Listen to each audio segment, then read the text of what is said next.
Bismillahirrahmanirrahim. Assalamualaikum warahmatullahi wabarakatuh. Perkenalkan, nama saya Salsabila Divani, mahasiswi semester 5 Pendidikan Agama Islam Universitas Ahmad Dahlan. Di sini saya akan membahas tentang konsep manajemen pendidikan.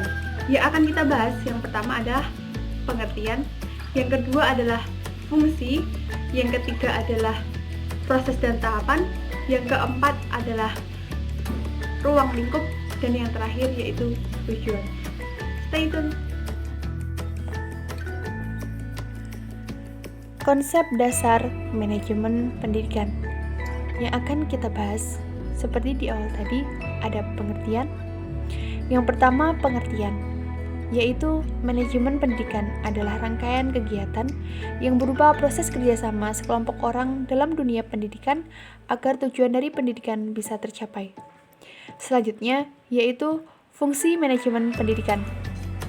Fungsi manajemen pendidikan ada 5. Yang pertama yaitu adalah planning atau rencana, yaitu merencanakan, memutuskan tujuan-tujuan dan apa yang dilakukan untuk mencapai tujuan. Yang kedua, organizing, yaitu pengelompokan aktivitas sesuai dengan bidang masing-masing. Yang ketiga, yaitu staffing, menyeleksi orang-orang yang kompeten pada bidang masing-masing. Yang keempat adalah leading, yaitu mengarahkan agar planning tercapai. Yang kelima adalah controlling, yaitu evaluasi, kontrol, dan koreksi. Selanjutnya adalah proses dan tahapan manajemen pendidikan. Ada 4 proses dan tahapan manajemen pendidikan. Yang pertama yaitu perencanaan.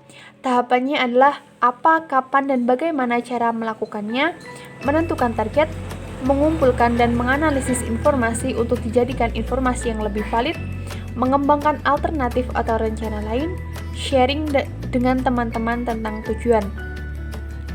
Proses yang kedua yaitu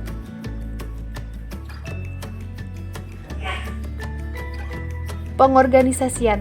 Tahapannya adalah mempersiapkan fasilitas dan tenaga kerja yang dibutuhkan, mengelompokkan komponen kerja, membentuk struktur kerja, metode dan prosedur, memilih dan mengadakan pelatihan pendidikan. Selanjutnya yaitu pengarahan. Tahapannya adalah kerangka kerja yang terdiri dari waktu, biaya, target, dan lain sebagainya. Peran pemimpin dalam mengambil keputusan setelah rencana dilakukan, menjelaskan instruksi atau perintah, bimbingan, motivasi, dan mensupervisi dari pemimpin. Yang keempat adalah pengawasan evaluasi, yaitu mengevaluasi pekerjaan, melaporkan penyimpangan untuk dikoreksi, mengawasi anggota, dan mengoreksi penyimpangan yang terjadi. Selanjutnya adalah ruang lingkup manajemen pendidikan. Ada 4 ruang lingkup manajemen pendidikan. Yang pertama, menurut wilayah, terdiri dari seluruh negara, pendidikan atau provinsi, pendidikan 1 kabupaten atau kota, pendidikan 1 unit kerja, dan manajemen kelas. Yang kedua, menurut objek garapannya, meliputi siswa, personil sekolah, kurikulum, sarana, tata laksana pendidikan, pembiayaan, dan hubungan masyarakat. Yang ketiga yaitu menurut fungsi atau urutannya, meliputi merencanakan, mengorganisasikan, mengarahkan, mengkoordinasikan, mengkomunikasikan, dan mengawasi atau mengevaluasi. Selanjutnya yaitu menurut pelaksanaannya, meliputi kepala sekolah, guru, pekerja lembaga pendidikan, dan lain sebagainya. Selanjutnya yaitu tujuan manajemen pendidikan. Terwujudnya sarana belajar yang aktif, efektif, menyenangkan, dan bermakna, terciptanya siswa yang aktif, mengembangkan potensi dirinya dalam berbagai hal dan bidang.